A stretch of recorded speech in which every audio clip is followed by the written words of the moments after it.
Hello जी, नमस्कार। कैसे हैं आप सभी लोग और कैसी चल रही है आपकी पढ़ाई। मुझे उम्मीद है कि आप सभी लोग बहुत अच्छे होंगे, बेहतर होंगे और स्वस्थ होंगे। मेरा नाम बायो अमन है और आप सभी का स्वागत करता हूं आज के इस बेहतरीन और सबसे ज़्यादा शानदार वीडियो में।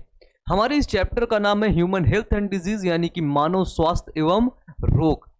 तो जल्दी से फटाफट से आप लोग नीचे कमेंट बॉक्स में कमेंट करके बता दीजिए कि आप सभी लोग कैसे हैं और आपकी पढ़ाई कैसी चल रही है। इस चीज को आप सभी लोग जल्दी से कमेंट बॉक्स में कमेंट करके बताएंगे, ठीक है। आज का ये जो चैप्टर है ह्यूमन हेल्थ एंड डिजीज, बहुत ही बेहतरीन चैप्टर है। इतना बेहतरीन चैप्टर, इतना ऑसम चैप्टर है भाई साहब, जिसकी कोई सीमा नहीं, ठीक है।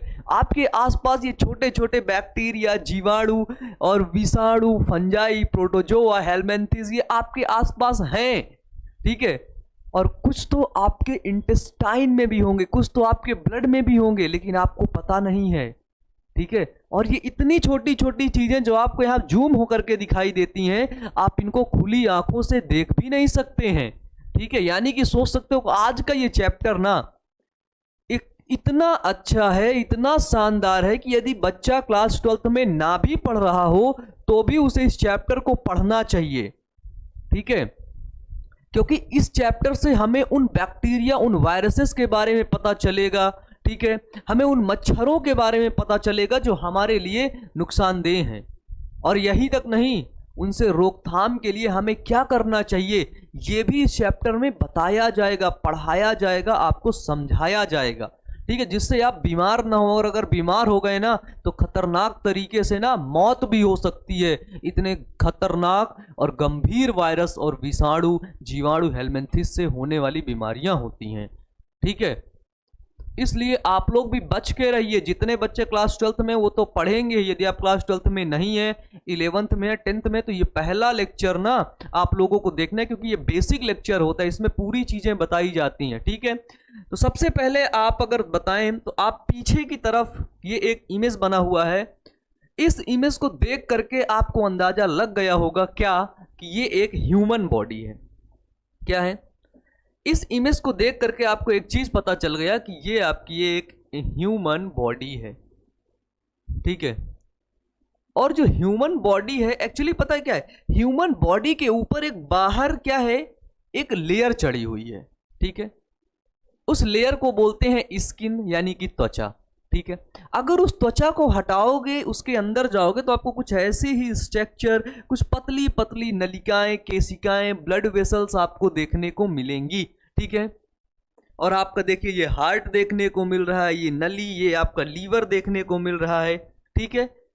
और आपके आसपास ये आपके बैक्टीरिया देखने को मिल रहे हैं, ठीक है। आपके आसपास यानी कि आपके इन्वायरमेंट में, मैंने इस पेन को टच किया, इस पेन में पता नहीं कितने बैक्टीरिया लपटे हों, ठीक है। बताते हैं कि एक चम्मच मिट्टी उठा लो, एक चम्मच मिट्टी में उतने जो है जीवाणु होते हैं, बैक्टीरिया, वायरसेस होते हैं, जितने कि पूरे पृथ्वी में पॉपुलेशन नहीं है, उससे ज्यादा एक चम्मच मिट्टी में जीवाणु और विषाणु होते हैं, ठीक है। सोच सकते हो पूरे पृथ्वी पर जितनी पॉपुलेशन है ना ह्यूमंस की, उतनी पॉपुलेशन जीवाणु विषाणु की ना एक चम्मच में है, एक चम्मच मिट्टी में, ठीक है। ये सोच सकते हो। तो हमारे आसपास हम क्या हैं, हम इन बैक्टीरियाओं से, इन सब चीजों से हम घिरे हुए हैं। तो बोलते हो कि भैया जब हम घिरे हुए हैं तो ये हम पर अटैक क्यों नहीं कर देते, ये हमें मार क्यों नहीं डालते हैं? यही तो हमें मार डालते हैं और कोई नहीं मारता। अगर हमारे इन्वायरमेंट में आसपास ये बैक्टीरिया ना हो, जीवाणु विषाणु ये सब ना हो ना, तो हम और लंबा जिएंगे, और लंबा, ठीक है। यही हमें मारते हैं। अब बोलोगे भैया जब ये हमारे अंदर आते तो होता क्या है? जब ये आपके अंदर आते हैं, सांस से आ गए, या फिर आपने खाना खाया उससे आ गए, गंदा खाना खा लिया, गंदा पानी पी लिया उससे आ गए, आपके बॉडी के अंदर प्रवेश कर गए, या फिर आप रास्ते पे जा रहे थे, है ना, गिर गए तो रोड पे गिरे, आपके ऐसे यहाँ पे वो आ गया, खुरेंच लग गया तेजी से, वहीं पे रोड पे एक बैक्टीरिया पड़ा था, घुस गया आपके अंदर सीधे ब्लड वेसल्स में, या फिर सिरिंज के माध्यम से आ गए। ऐसे करके ये बॉडी में इंटर हो जाते हैं, और फिर ये बॉडी में इंटर होकर के अपनी संख्या को बढ़ाते रहते हैं, और फिर क्या होता है, अगर अगर बहुत दिन बाद हमें पता चले कि हमें कोई इन्फेक्शन है तो इनको क्योर कर पाना भी मुश्किल होता है। ठीक है, सब बीमारियां अलग अलग होती हैं, कुछ क्योरेबल होती हैं और कुछ नॉन क्योरेबल होती हैं। ठीक है, जब ये बैक्टीरिया जो बैक्टीरिया वायरस हमारी बॉडी में इंटर करता है तो ऐसा नहीं है कि हमारी बॉडी इंटर करने ले देती है, बोल देती आजा भैया आजा, अच्छे से तू रह ले यहीं पे, तेरा घर है ये, ऐसा नहीं होता है। हमारे बॉडी के अंदर क्या होता है, इम्यून सिस्टम। ठीक है, हमारे बॉडी के अंदर होता है इम्यून सिस्टम। ठीक है, जब ये बैक्टीरिया वायरस हमारे बॉडी के अंदर इंटर करता है तो हमारा जो इम्यून सिस्टम होता है, ठीक है, जिसको बोलते हैं प्रतिरक्षा तंत्र, उसको भी हम इसी चैप्टर के अंदर पढ़ेंगे। ठीक है, प्रतिरक्षा तंत्र, तो वो इम्यून सिस्टम रिस्पॉन्स करता है, इम्यून सिस्टम उसको मारता है, भगाता है, उसको परेशान करता है कि काम कर बैक्टीरिया, निकल जा जल्दी से, नहीं मैं तुझको मार डालूंगी। ठीक है, अब बैक्टीरिया भी बोलता है नहीं इम्यून सिस्टम, हम नहीं जाएंगे, हम यहीं रहेंगे, ये हमारा घर है, हम यहीं रहेंगे, अपने हक की लड़ाई लड़ेंगे सारे बैक्टीरिया मिलके। तो कभी कभी केस में क्या होता है, इम्यून सिस्टम जीत जाता है और बैक्टीरिया को मार देता है, और कुछ केसेस में कैसा होता है कि ये बैक्टीरिया इम्यून सिस्टम को भी चकमा दे देता है और बॉडी के अंदर रहता है। ठीक है, यानी कि हमारे बॉडी को रक्षा करने के लिए बताया ना मैंने, हमारे आसपास सब बैक्टीरिया हैं, आप देख रहे हैं बैक्टीरिया, वायरसेस, हेलमिंथ्स, ये सभी चीजें हैं। अब इनसे हमें रक्षा करने के लिए बच्चे हमारी बॉडी में इम्यून सिस्टम होता है। ठीक है, जैसे हम ठंडी से बचने के लिए हम स्वेटर पहन लेते हैं, जैकेट पहन लेते हैं, है ना, कान बंद कर लेते हैं, उसी तरह हमारी बॉडी को बैक्टीरिया, विषाणु, हेलमिंथ्स, ठीक है, इन सभी से लड़ने के लिए, हमारे बॉडी के अंदर इन सभी से रक्षा करने के लिए हमारे बॉडी के अंदर इम्यून सिस्टम होता है जो इन सभी जीवाणु से, विषाणु से हमारे बॉडी की रक्षा करता है। तो ये थी आज आपकी बेसिक जानकारी। अब हम चलेंगे अपने चैप्टर की तरफ। ठीक है, देखिए आगे बढ़ने से पहले हम आपको बता देते हैं, क्या सबसे पहले एक छोटी सी बात है, पहले बात कर लेते हैं, फिर उसके बाद हम चैप्टर को कंटिन्यू करते हैं।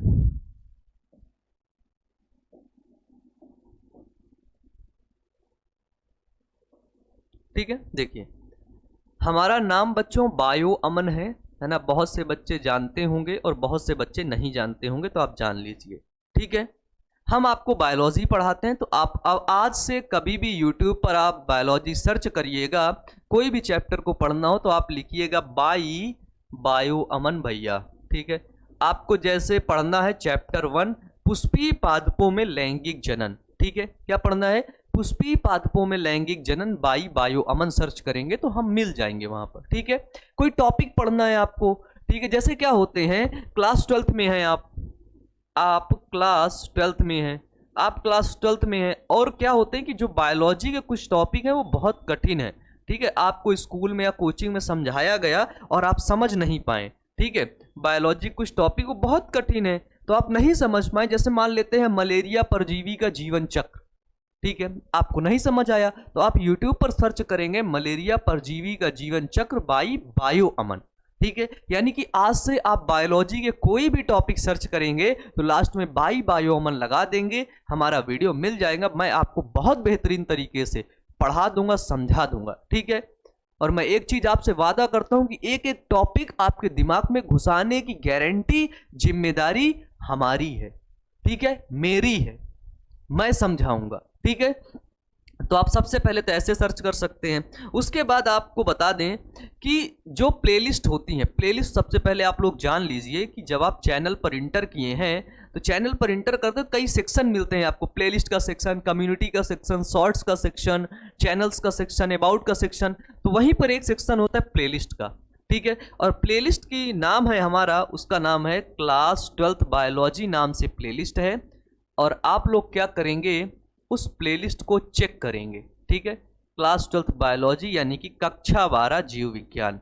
ठीक है, कक्षा 12 जीव विज्ञान के नाम से प्लेलिस्ट है, उस प्लेलिस्ट को चेक करेंगे। ठीक है, अब बात आती है कि भैया आप किस बोर्ड को पढ़ाते हैं, कौन से बोर्ड को। देखो आप किसी भी बोर्ड में हो, ठीक है, आप किसी भी बोर्ड में हैं, आपके बोर्ड में क्वेश्चन बनते हैं आपके NCERT से।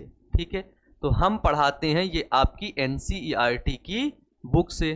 ठीक है, NCERT के एक एक टॉपिक कंप्लीट कराते हैं। इससे फायदा क्या होता है बच्चे, इससे फायदा ये होता है कि आप अभी 12th में हैं, ठीक है, किस क्लास में है, 12th में है। अब आप 12th के बाद क्या होगा, नीट की प्रिपरेशन करेंगे, ठीक है, नीट की करेंगे, बहुत ढेर सारे बच्चे करते हैं। तो जब आप 12th से नीट की प्रिपरेशन के लिए जाते हैं तो वहां पर बच्चे, अगर आप मेरे से पढ़े रहते हैं तो मैं आपको एनसीईआरटी पढ़ाता हूं, तो आपके 70 से 90% चीजें, 70 से 90% जो कॉन्सेप्ट हैं वो आपके क्लियर होते हैं, ठीक है। यानी कि बेसिक जो कॉन्सेप्ट होते हैं क्लास 12th के, उसको हम बहुत फनी अंदाज में शुरू कर देते हैं। और आपको पता है कि मैं नीट वाले बच्चों को भी बहुत ही जल्द पढ़ाने वाला हूं, ठीक है, नीट वाले बच्चों को, यानी कि नीट की बायोलॉजी को मैं पढ़ाने वाला हूं। एक्चुअली बात क्या है कि अभी मैं, आप लोग जानते होंगे, एक होता है टीजीटी और पीजीटी बायोलॉजी, बीएससी और एमएससी की बायोलॉजी पढ़ा रहा हूँ दूसरे चैनल पर, उसका नाम है बायो अमन इंस्टीट्यूट प्रयागराज से, ठीक है, प्रयागराज नाम है उसका चैनल का, ठीक है। तो वहाँ पर ये जो टीजीटी पीजीटी की बायोलॉजी पढ़ा रहा हूँ, तो उसमें क्या होता है, वो पीजीटी यानी कि एमएससी लेवल की बायोलॉजी होती है, उसमें थोड़ा सा बिजी हो जाने की वजह से नीट बायोलॉजी नहीं शुरू कर पा रहा हूँ, पर बहुत ही कम समय में बच्चे नीट बायोलॉजी शुरू कर देंगे, हम आपको पढ़ाएंगे नीट के लिए भी, ठीक है। क्योंकि बहुत ढेर सारे बच्चे कमेंट करते हैं कि भैया आपसे बायोलॉजी पढ़ के बहुत समझ में आता है, मजा आता है, आपसे ही पढ़ना है, ठीक है। तो बहुत बहुत धन्यवाद आप सभी लोगों को, मेरे द्वारा पढ़ाई गई चीजें आपको समझ आती हैं। चलिए तो बच्चे, अब हम लोग क्या करेंगे, अब हम लोग अपने टॉपिक पर चलेंगे, ठीक है। हमारा टॉपिक क्या है, वापस आते हैं भाई। अब हमारा चैप्टर का नाम है मानव स्वास्थ्य एवं रोग, ठीक है, यानी कि ह्यूमन हेल्थ एंड डिजीज, ठीक है। क्या नाम है इसका, ह्यूमन हेल्थ, आपको इंग्लिश में भी बताते चलेंगे, ठीक है, ह्यूमन हेल्थ एंड डिजीज। सबसे पहले हम बात करेंगे कि ह्यूमन हेल्थ क्या है, हेल्थ यानी कि स्वास्थ्य क्या है। सबसे पहले हम इस चीज को समझेंगे, ठीक है, हेल्थ क्या है, स्वास्थ्य क्या है। अच्छा, आपके हिसाब से अगर स्वास्थ्य का मतलब पूछा जाए तो आप क्या कहेंगे? आपके हिसाब से स्वास्थ्य का मतलब होगा कि भैया जो फिट है, ठीक है, जो अच्छे तरीके से काम कर रहा है, जिसको बुखार नहीं है, जो चल फिर पा रहा है, घूम टहल पा रहा है, अच्छे से खा रहा है, वो स्वास्थ्य है। लेकिन बच्चे, ये स्वास्थ्य नहीं है, ठीक है। हम जिस चीज को स्वास्थ्य मानते हैं, एक्चुअली में वो स्वास्थ्य है ही नहीं है, ठीक है। हम क्या, किस चीज को स्वास्थ्य मानते हैं, हम फिजिकली रूप से अगर स्वस्थ हैं, ठीक है, तो हम बोलते हैं कि भाई स्वस्थ है, क्योंकि हम बाहर से देख करके बता देते हैं ना। अब आपने मेरे को देखा, मैं अच्छे से पढ़ा रहा हूं, आपने बोला भैया आप कितने हेल्दी हैं, क्या आप कह सकते हैं मुझे? नहीं कह सकते बच्चे, नहीं कह सकते, और कभी कहिएगा भी नहीं, क्योंकि हेल्थ, स्वास्थ्य को हम एक चीज में डिफाइन कर ही नहीं सकते हैं कि अगर ये चीज है तो स्वास्थ्य है, ठीक है। तो क्या होता है, एक होता है बच्चे WHO, क्या होता है WHO। WHO का नाम आप लोगों ने सुना होगा बच्चे, कोविड के टाइम में, है ना, कोरोना के टाइम में आप सभी लोगों ने नाम सुना होगा WHO। WHO को बच्चे बोलते हैं वर्ल्ड हेल्थ ऑर्गेनाइजेशन। क्या बोलते हैं? वर्ल्ड हेल्थ ऑर्गेनाइजेशन, ठीक है। तो WHO प्यारे प्यारे बच्चों क्या करती है, इसका नाम होता है हिंदी में विश्व स्वास्थ्य संगठन, विश्व स्वास्थ्य संगठन, ठीक है। तो WHO करती क्या है? WHO पूरे वर्ल्ड के अंदर जो हेल्थ रिलेटेड इशू होते हैं, ठीक है, हेल्थ रिलेटेड मतलब स्वास्थ्य संबंधी जो समस्याएं होती हैं, उनको WHO मैनेज करता है, ठीक है। तो WHO का अगर पूछे आपसे कि हेडक्वार्टर कहां पर है, ठीक है, तो जान लीजिए WHO का हेडक्वार्टर प्यारे बच्चों जिनेवा में है, ठीक है। कहां पर है? जिनेवा में है, ठीक है, इसका मुख्यालय, ठीक है। तो WHO का हेडक्वार्टर पूछे कहां पर है, तो वो है जिनेवा में, ठीक है। Concept clear? अब WHO के अकॉर्डिंग हेल्थ क्या होता है, तो WHO ने बताया कि जो व्यक्ति आपको बाहरी रूप से स्वास्थ्य दिख रहा है, उस व्यक्ति को हम स्वास्थ्य नहीं कह सकते। या ऐसे व्यक्ति की जिसके शरीर में कोई रोग ना हो, जैसे मेरे शरीर में कोई रोग नहीं है, तो आप मुझे स्वस्थ नहीं कह सकते कि हाँ बायो अमन भैया आप बहुत स्वस्थ हैं, आप बहुत हेल्दी हैं, आप ये नहीं कह सकते हैं। तो फिर बोलोगे भैया किसको कहते हैं? ठीक है, तो देखो, जो व्यक्ति शारीरिक रूप से स्वस्थ हो, पहला नंबर, जो व्यक्ति शारीरिक रूप से स्वस्थ हो, ठीक है। तो पहला चीज कि जो व्यक्ति शारीरिक रूप से स्वस्थ है, WHO ने बोला, और WHO ने बोला कि जो व्यक्ति मानसिक रूप से भी स्वस्थ है, ठीक है। चलो ठीक है, मानसिक रूप क्या होता है प्यारे बच्चे? मानसिक रूप ये होता है कि जैसे मैं आपको पढ़ा रहा हूं, मैं अपनी बात लेकर के बताऊंगा या आपकी बात लेकर के बताऊंगा तो आप ज्यादा समझ पाएंगे। जैसे मैं आपको पढ़ा रहा हूं, जब मैं आपको यहां पर पढ़ाने के लिए आया तो शारीरिक रूप से मैं स्वस्थ हूं, देखो मस्त है, ठीक है।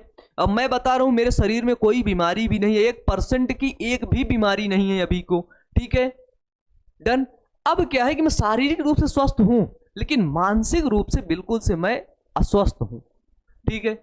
मेरे दिमाग के अंदर स्ट्रेस, एंजाइटी, डिप्रेशन, डीमोटिवेशन ये सब भरा पड़ा है, और मैं अंदर ही अंदर अपने आप को, इस दुनिया को गलत या बुरे भाव से, गलत नजरिए से देखे जा रहा हूं,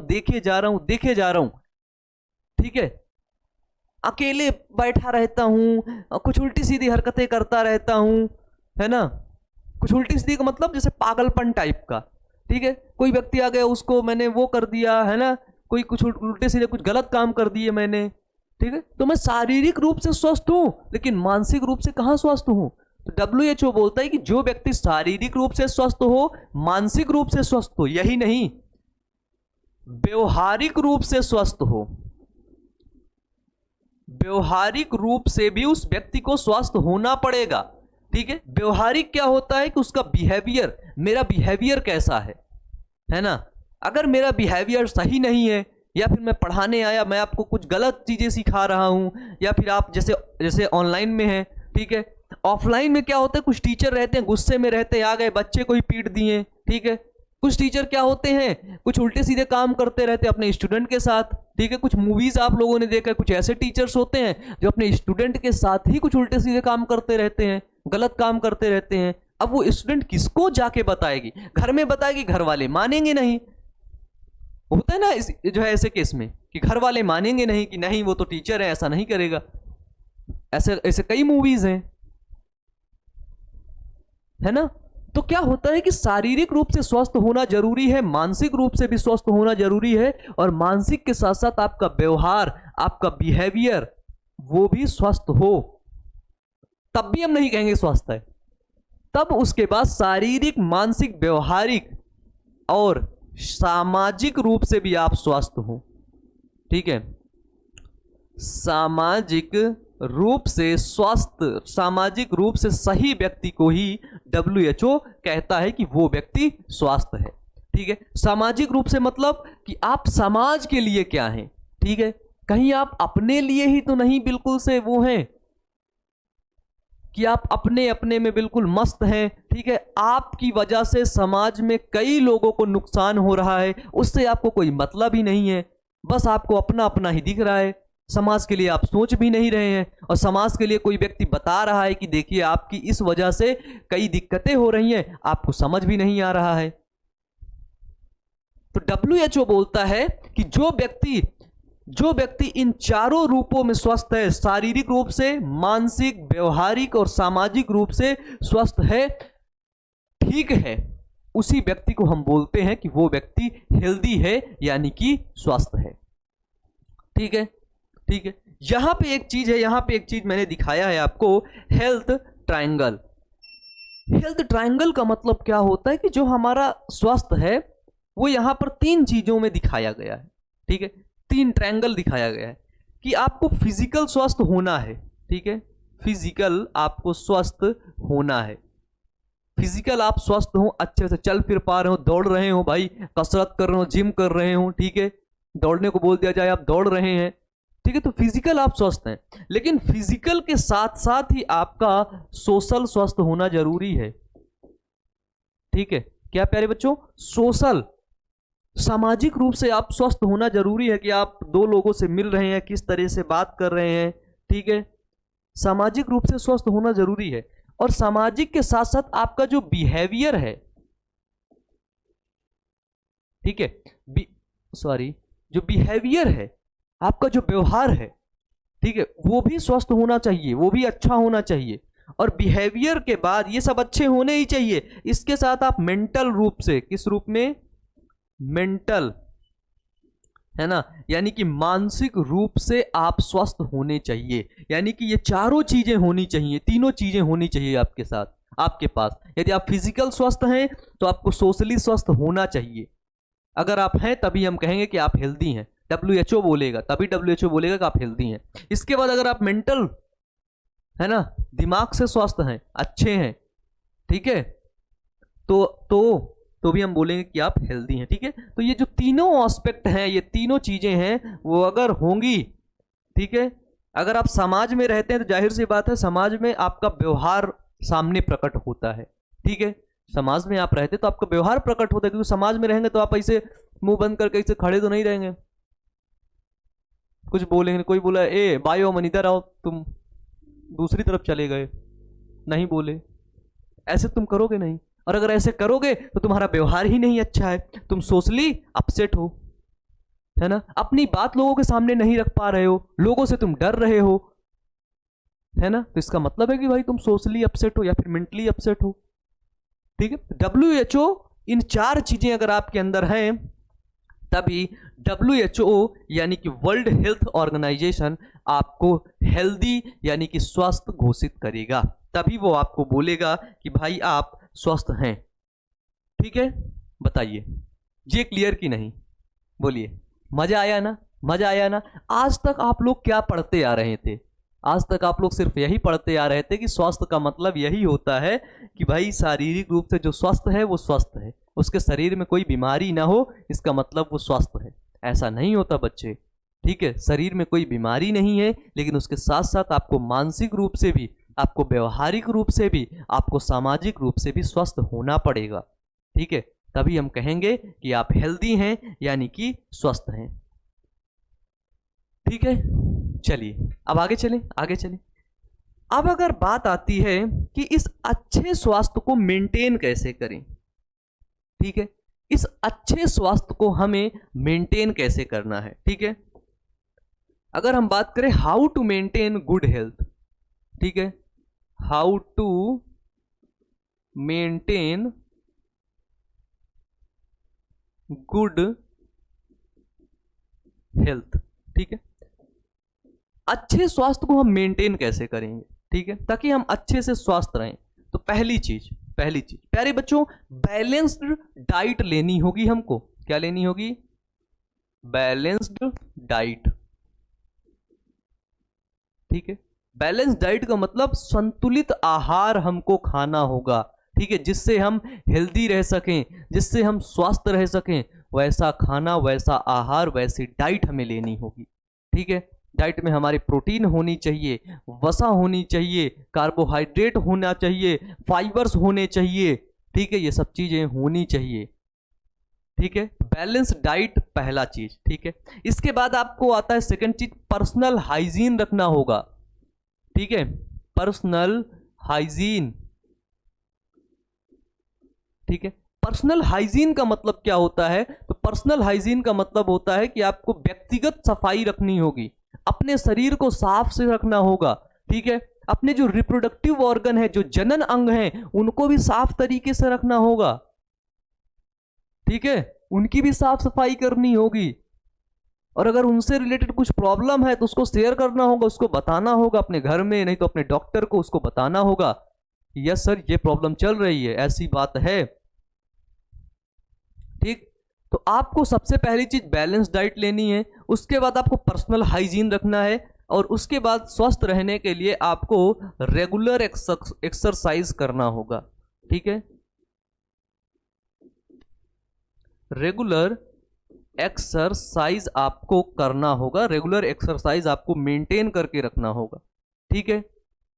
रेगुलर एक्सरसाइज आपको करना होगा, ठीक है। तो जब आप रेगुलर एक्सरसाइज करते हैं तो उससे क्या होता है, उससे कई चीजें आप जो है कई तरीके से आप स्वस्थ रहते हैं, क्योंकि आप फिजिकली स्वस्थ हो जाते हैं एक्सरसाइज करने से। ठीक है, इसके बाद आता है प्यारे बच्चों वैक्सीनेशन। ठीक है, वैक्सीनेशन का मतलब क्या होता है कि हमें अपने शरीर में जो वैक्सीन होती हैं उन वैक्सीन को टाइम पर लगवा लेना है। ठीक है, जो वैक्सीन होती हैं उनको हमें लगवा लेना है, और वैक्सीन के बारे में भी हम बात करेंगे। ठीक है, और यहां पर होता है जिसको बोलते हैं डिजीज स्क्रीनिंग। ठीक है, डीएस, डिजीज स्क्रीनिंग मतलब जो बीमारी है उसको स्क्रीनिंग करवाना होगा। ठीक है, उसको दिखाना होगा। अगर कोई लक्षण आपके शरीर में 1 हफ्ते से 3 हफ्ते तक चला जाता है, 3 हफ्ते तक कोई है ना बीमारी, मतलब कोई चीज आपको समझ आ रहा है कि अंदर से ये दिक्कत है, ये प्रॉब्लम है, तो उसको तुरंत डॉक्टर के पास हमें जाना है, उस डिजीज की स्क्रीनिंग करवानी है। ठीक है, ये हमें करवाना है। और इसके बाद ठीक है, अब देखिए, और इसके बाद एक सेकेंड, चलिए, तो और इसके बाद हमें फूड और वाटर क्वालिटी को मेंटेन करना है। ठीक है, फूड और वाटर को, अच्छा मैं कुछ ब्लू कलर का दिख रहा क्या यार? हाँ बताओ, हाँ हल्का हल्का ब्लूइश दिख रहा है ना? ये बात है। ठीक है, चलो चलो, फूड और वाटर क्वालिटी को क्या करना है? मेंटेन करना है। ठीक है, फूड एंड वाटर क्वालिटी को हमें मेंटेन करके रखना है, इतनी चीजें हमें करनी है। ठीक है, यानी कि हमें अपनी बॉडी भी हेल्दी करना है। ठीक है, और हमें अपना माइंड भी हेल्दी करना है। ठीक है, देखो, healthy body, healthy body plus healthy mind. अगर आपका हेल्दी बॉडी है और आपका माइंड भी हेल्दी है तो आपकी लाइफ क्या होगी? Happy life. ठीक है, तो हमें बॉडी को भी हेल्दी करना है। ठीक है, और हमें माइंड को भी हेल्दी करना है, तभी हमारा जीवन कैसा होगा? हैप्पी होगा, स्वस्थ होगा। ठीक है, इसको किसने लिखा है? तो इसको लिखा है बायो अमन भैया आपके। ठीक है, चलिए चलिए बच्चों, ठीक है, क्लियर है? अब देखो, तो हमने इतनी चीजें देख ली। ठीक है, अब हम बात करेंगे रोग के बारे में। ठीक है, किसके बारे में? डिजीज के बारे में, रोग के बारे में। रोग जिसको बोलते हैं डिजीज। ठीक है, तो आपको पता है कि रोग क्या होते हैं? बताइए, पता है? नहीं पता, कोई बात नहीं, हम बताते हैं। अब स्वास्थ्य अलग चीज है। ठीक है, स्वास्थ्य आपका अलग टॉपिक था, लेकिन अब ये रोग, अब ये डिजीज आपका टॉपिक ही अलग है। ठीक है, जब आपके शरीर के अंग, ठीक है, या फिर अंग तंत्र, ऑर्गन या फिर ऑर्गन सिस्टम सही तरीके से ना काम कर रहे हो, ठीक है, उसमें कुछ कमियां आ गई हो, वो असंतुलित हो गए हों, तब ऐसी कंडीशन को बोलते हैं रोग, यानी कि डिजीज।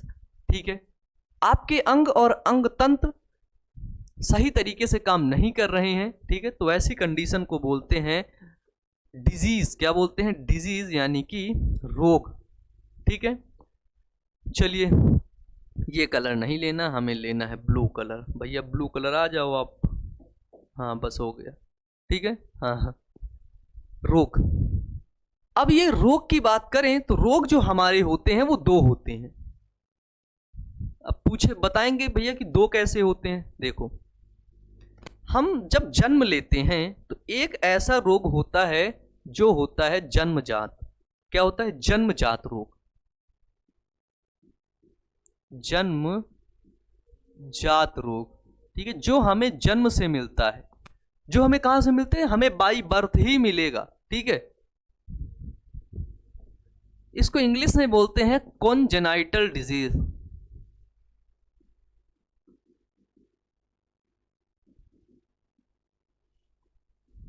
ठीक है, पहला होता है जन्मजात रोग, और दूसरा रोग होता है, पहला रोग जो हमें जन्म से ही मिला है उसे बोलते हैं जन्मजात रोग, आनुवांशिक बीमारी। ठीक है, इसको इसमें क्या होता है? इसमें बोलते हैं जैसे जेनेटिक डिसऑर्डर, जेनेटिक डिसऑर्डर यानी कि आनुवांशिक बीमारी, इनको बोलते हैं ना आनुवांशिक बीमारी। कह रहे यार ये तो आनुवांशिक बीमारी है ना। आनुवांशिक बीमारी यानी उसको अपने माता पिता से मिली है, वो बीमारी उसको उसके माता पिता से मिली है। और दूसरी बीमारी होती है जो हम यहाँ पर आकर के ले लेते हैं, उस बीमारी को बोलते हैं उपार्जित रोग। ठीक है, उपार्जित रोग को बच्चे बोलते हैं एक्वायर्ड डिजीज। क्या बोलते हैं? उसको बोलते हैं एक्वायर्ड डिजीज, यानी कि प्यारे बच्चों आनुवांशिक बीमारी। ठीक है, एक्वायर्ड डिजीज। तो जो डिजीज होते हैं, जो रोग होते हैं ना, मेनली उनको दो भागों में बांटा गया है। ठीक है, पहला हो गया आपका जन्मजात रोग, ठीक है, कॉन्जेनाइटल डिजीज, और दूसरा होता है आपका एक्वायर्ड डिजीज, आनुवांशिक जो है उपार्जित रोग। ठीक है, जो आनुवांशिक बीमारी होती है, जैसे मैं आपको कुछ आनुवांशिक बीमारी के नाम बताऊं, आपको याद आ जाएगा। पहला मैंने आपको बोला हीमोफीलिया है ना, और दूसरा बीमारी आ गया आपका वर्णांधता है ना, और तीसरा बीमारी मैं आपको बता दूं तो आपने पढ़ा है पिछले के चैप्टर में सिंड्रोम है ना, और जितने लोगों ने नहीं पढ़ा है वो इस चीज को पढ़ लीजिएगा। ठीक है, सिंड्रोम। तो आपने देखा है कि 46 क्रोमोसोम में एक कम हो जा रहा तो कौन सी बीमारी हो जा रही थी। ठीक है, और अगर आप लोग नए हैं तो आप सर्च करेंगे यूट्यूब पर सिंड्रोम बाई बायो अमन, तो मेरा वीडियो मिल जाएगा आपको। ठीक है, आप पढ़ लीजिएगा और चैनल को सब्सक्राइब करके अपने दोस्तों के पास जरूर शेयर करिएगा। ठीक है, आनुवांशिक बीमारियां जो एक्वायर्ड डिजीज होती है ना, ये भी दो प्रकार की होती हैं। एक होती है संक्रामक रोग और दूसरी होती है असंक्रामक रोग। ठीक है, तो उपार्जित रोग एक्वायर्ड डिजीज के भाग होते हैं, संक्रामक और असंक्रामक। अक्सर हम बोल देते हैं कि रोग दो प्रकार के होते हैं, संक्रामक और असंक्रामक। ऐसा नहीं होता बच्चे, रोग दो प्रकार के नहीं होते। रोग दो प्रकार के होते हैं, जन्मजात रोग, उपार्जित रोग। और उपार्जित रोग दो प्रकार के होते हैं, जिसको बोलते हैं संक्रामक रोग और इसको बोलते हैं असंक्रामक रोग।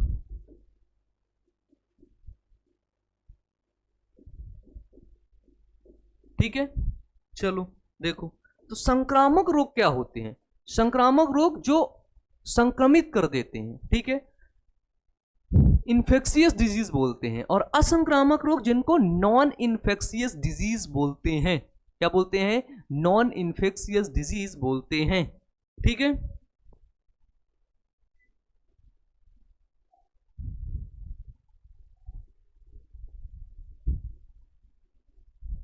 बस है ना, इसको बोलते हैं इन्फेक्शियस डिजीज।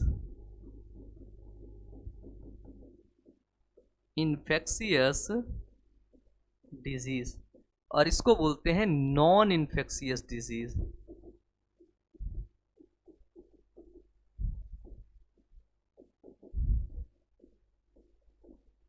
ठीक है, क्या बोलते हैं? Non infectious disease. ठीक है, तो जो संक्रामक रोग होते हैं वो भी होते हैं दो प्रकार के। संक्रामक रोग भी दो प्रकार के होते हैं। पहला जिनको बोलते हैं प्रत्यक्ष रोग और दूसरा जिनको बोलते हैं अप्रत्यक्ष रोग। ठीक है, पहला क्या होते हैं? प्रत्यक्ष रोग, और दूसरा क्या होता है? वो होता है अप्रत्यक्ष रोग। ठीक है, पहला क्या होता है? प्रत्यक्ष रोग। संक्रामक मतलब क्या होता है? जो आसानी से संक्रमित हो जाता है। ठीक है, उसे बोलते हैं संक्रामक रोग। ठीक है, जो अप्रत्यक्ष रोग जैसे आपका हो गया, जैसे आपका दाद हो गया, दाद, खाज, खुजली हो गया, खसरा हो गया। ठीक है, ये सभी प्रत्यक्ष रोग होते हैं। ठीक है, इन सभी के बारे में हम डिटेल से बात करेंगे। ठीक है, इसके बाद जो आपके हैजा हो गया, मलेरिया हो गया, प्लेग हो गया, ये सभी आपके अप्रत्यक्ष रोग होते हैं, ये संक्रमित होते हैं। ठीक है, हैजा हो गया, मलेरिया मच्छर से होता है, काट काट के सबको घर में कर डाला, मलेरिया हो गया, प्लेग हो गया, है ना, प्लेग आदि, ये सभी अप्रत्यक्ष रोग होते हैं। ठीक है, ये टच करने से फैल जाते हैं, ठीक है, दाद खास खुजली, जैसे टच हुआ फैल गया। जो अप्रत्यक्ष रोग होते हैं वो अप्रत्यक्ष रूप से फैलते हैं। ठीक है, डन। अब जो होते हैं आपके असंक्रामक रोग, जिनको हम बोलते हैं non infectious disease. Non infectious disease जो आसानी से नहीं फैलते, जो संचरित ही नहीं होते, जैसे जैसे हो गया आपका कैंसर। अगर आपके आसपास किसी को कैंसर है, आप हॉस्पिटल में जाते हैं, किसी पेशेंट को कैंसर है, तो आपको कैंसर नहीं हो जाएगा। अगर आपके घर में किसी को मधुमेह है, डायबिटीज, तो पूरे घर को मधुमेह नहीं हो जाएगा। लेकिन आप अगर आपके घर में किसी को हैजा, प्लेग, टीबी है ना, तो हो जाएगा। ठीक है, तो चांसेस हैं कि हो जाएगा अगर मच्छर वच्छर काटा तो। ठीक है, मच्छर काटा तो, वच्छर तो कुछ होता ही नहीं है ना। मच्छर काटा तो, लोग होते हैं ना मच्छर वच्छर काटा तो। क्या कर रहे हो, खाना वाना खा लिए? अरे खाना तो ठीक है, ये वाना क्या है? खाना तो खा लिए लेकिन वाना अभी नहीं खा पाए हैं। अगर आपके पास है तो आप खिला दीजिए, है ना। तो कैंसर हो गया, मधुमेह हो गया। इसमें जैसे कुछ रोग आपके आते हैं जो बीपी होता है, ठीक है, ब्लड प्रेशर। जो ब्लड प्रेशर होता है ना, वो भी आपका असंक्रामक रोग होता है। ठीक है, बीपी हो गया। फिर जो आपकी एलर्जी होती है ना, एलर्जी भी संक्रमित नहीं होती है। एलर्जी हो गया, वो भी आपका असंक्रामक रोग होता है। ठीक है, जैसे आपको कोई चोट लग गई, कोई आपके शरीर में इंजरी हो गई, ठीक है, तो इंजरी जो हो गई वो भी आपकी एक असंक्रामक डिजीज है। ठीक है, और कुछ जो पोषण संबंधित रोग जो होते हैं, कौन से? पोषण संबंधित रोग भी आपके असंक्रामक रोग हैं। ठीक है, पोषण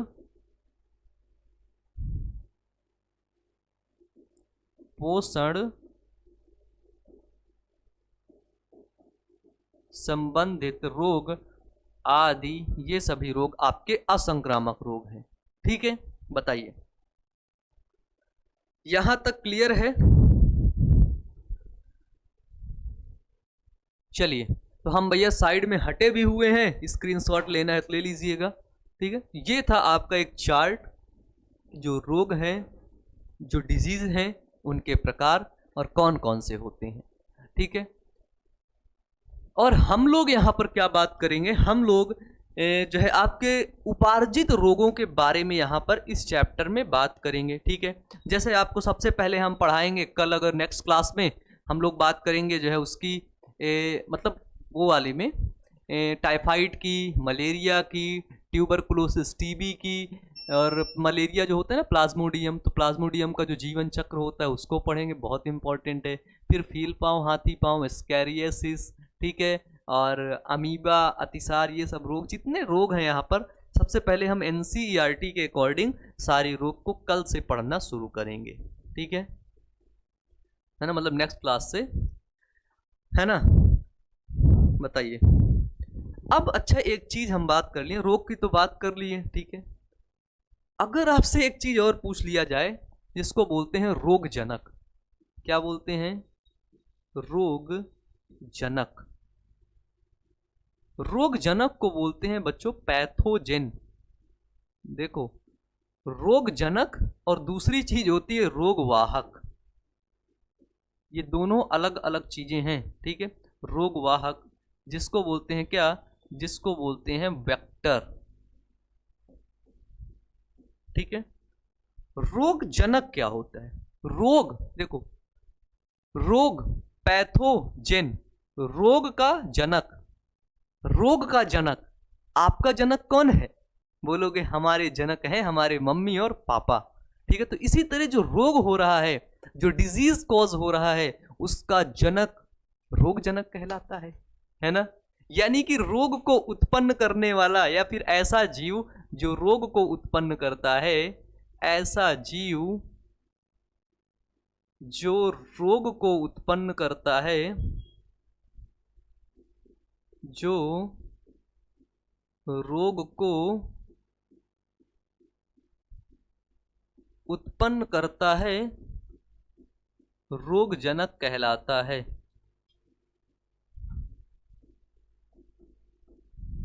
ठीक है, तो रोग जनक कौन कहलाता है? जो रोग को उत्पन्न करता है। ठीक है, जैसे आप लोगों ने सुना होगा, जैसे बहुत प्यारा सा एग्जाम्पल है, आप समझ जाएंगे। मच्छर के काटने से मलेरिया नामक रोग होता है, आपको पता है। ठीक है, लेकिन जो मलेरिया रोग मच्छर को क्यों नहीं हो जाता? मच्छर क्यों नहीं मर जाता? बताओ क्यों नहीं मर जाता? क्योंकि मलेरिया रोग मच्छर के काटने से नहीं होता है, मलेरिया रोग होता है प्लाज्मोडियम के द्वारा। ठीक है, प्लाज्मोडियम परजीवी के द्वारा। ठीक है, तो प्लाज्मोडियम जो परजीवी होता है ये रोग को उत्पन्न करता है। Plasmodium parasite. ठीक है, तो प्लाज्मोडियम पैरासाइट क्या करता है? मलेरिया रोग को उत्पन्न करता है। लेकिन जो मच्छर है, मच्छर के लार में वो जो बैठा रहता है ना, वो सिर्फ एक वाहक का काम करता है। मच्छर को मलेरिया नहीं होता। ठीक है, नहीं भाई, मच्छर भी हॉस्पिटल में लाइन लगा के खड़ा हो, ऐसे खड़ा हो कि अरे भैया मैं आज से किसी का खून नहीं चूसूंगा, मेरे को मलेरिया हो गया है, डॉक्टर साहब एक बार दवाई मेरे को दे दीजिए, मैं भाई ठीक बस हो जाऊं, मलेरिया हो गया। ऐसा कभी मच्छर नहीं बोलता। ठीक है, क्योंकि मलेरिया होता है प्लाज्मोडियम परजीवी के द्वारा, और ये प्लाज्मोडियम परजीवी मच्छर के शरीर में कुछ नहीं करता, लेकिन हमारे शरीर में ये करने लगता है अपना काम। ठीक है, तो हमारे शरीर में इसको लाता कौन है?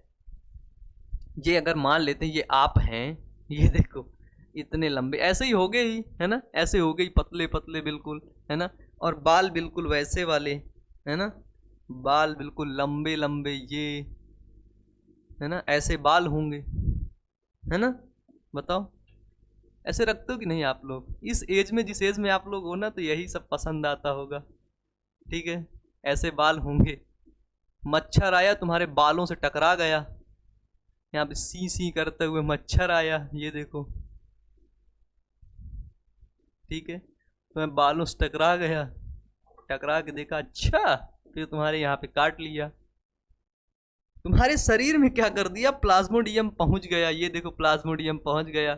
ये यहाँ पर तुम्हारा पेट है, स्टमक है। ठीक है, तो प्लाज्मोडियम तुम्हारे प्यारे बच्चे, ये देखो कहाँ पर आ गया, ये आ गया प्लाज्मोडियम। इस प्लाज्मोडियम को लाया कौन? वो लाया आपका ये मच्छर। कौन लाया? मच्छर लाया, यानी कि मॉस्किटो लाया। ठीक है, कौन लाया? मॉस्किटो लाया। तो भाई ये जो मॉस्किटो है ना, यही है आपका रोग वाहक, रोग का वाहन करने वाला, रोग वाहक। ठीक है, यानी कि रोग का संचरण करने वाला। ठीक है, रोग का संचरण करने वाला, रोग का संचरण करने वाला रोग वाहक कहलाता है। ओबीएस ऑन करिए। रोग वाहक कहलाता है।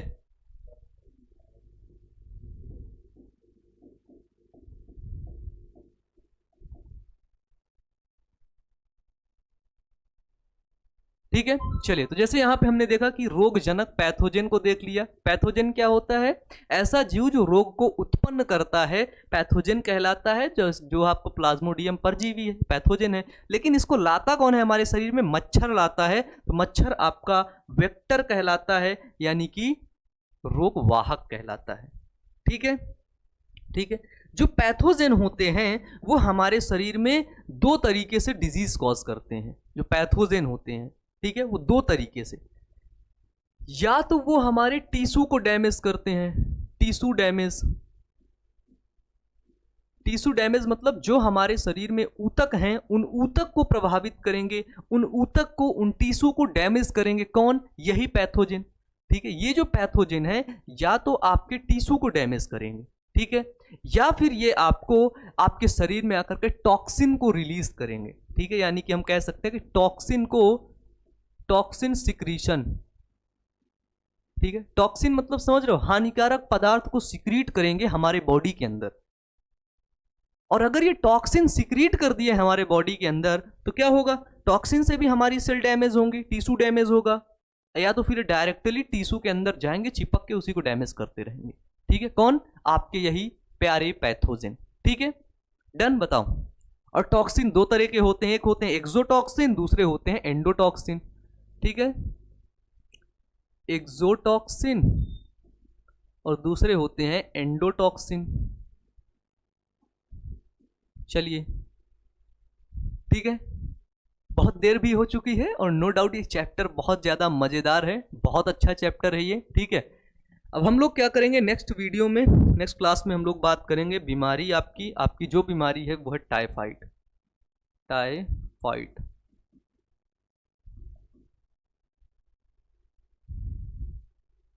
ठीक है। चलिए अब हम आपको बता दें सबसे पहली बात, ठीक है, कि क्लास 12th बायोलॉजी की जो प्लेलिस्ट है, क्लास 12th बायोलॉजी की जो प्लेलिस्ट है, वहाँ पर हमने आपको पुराने वाले बैच में मानव स्वास्थ्य एवं रोग को हमने आपको पढ़ाया है, ठीक है, मानव स्वास्थ्य एवं रोग को। तो आप लोग क्या करेंगे, वहीं पर जा कर के मानव स्वास्थ्य एवं रोग, वहाँ पर जा कर के उस चैप्टर को कंप्लीट कर लीजिएगा, पढ़ लीजिएगा।